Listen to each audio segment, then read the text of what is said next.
टूटे हुए मन की वापसी। एक गांव में एक युवक रहता था।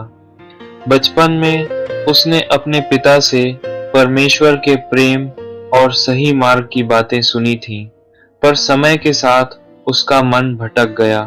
संसार की चमक, घमंड और स्वार्थ ने उसे इतना घेर लिया कि उसने पिता का घर और उपदेश दोनों छोड़ दिए।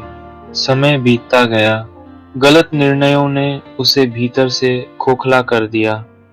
जिस खुशी की तलाश में वह निकला था, वही खुशी उसे छोड़ चुकी थी। एक रात जब वह अकेला और टूटा हुआ बैठा था, उसका हृदय बोझ से भर गया।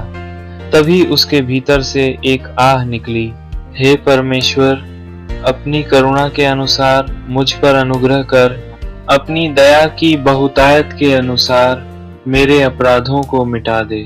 उस पल उसे अपने पापों का सच्चा एहसास हुआ।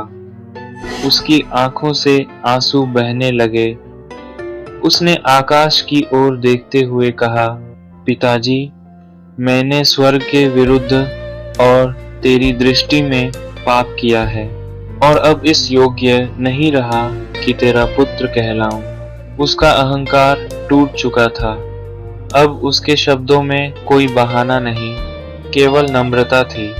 कांपते होठों से उसने वह प्रार्थना दोहराई जो कलीसिया में वह कभी सुना करता था, प्रभु यीशु मसीहा, परमेश्वर के पुत्र, मुझ पापी पर दया करो। उसी क्षण उसे भीतर एक शांति का अनुभव हुआ, जैसे किसी ने उसके कंधे पर हाथ रख दिया हो।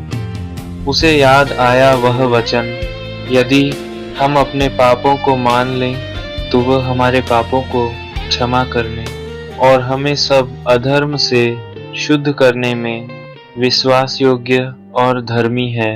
अगली सुबह वह अपने पिता के घर की ओर चल पड़ा। डर था, लज्जा थी, पर आशा भी थी। दूर से ही पिता ने उसे देख लिया। न कोई प्रश्न, न कोई डांट। पिता दौड़कर उसे गले लगा लिया। उस गले में न्याय नहीं था, केवल प्रेम और क्षमा थी। उस दिन युवक ने समझा कि यीशु का मार्ग केवल नियमों का नहीं, अनुग्रह का मार्ग है। पश्चाताप हमें तोड़ता नहीं, बल्कि हमें नया बनाता है। जो हृदय सच्चाई से झुकता है, उसे परमेश्वर कभी ठुकराता नहीं।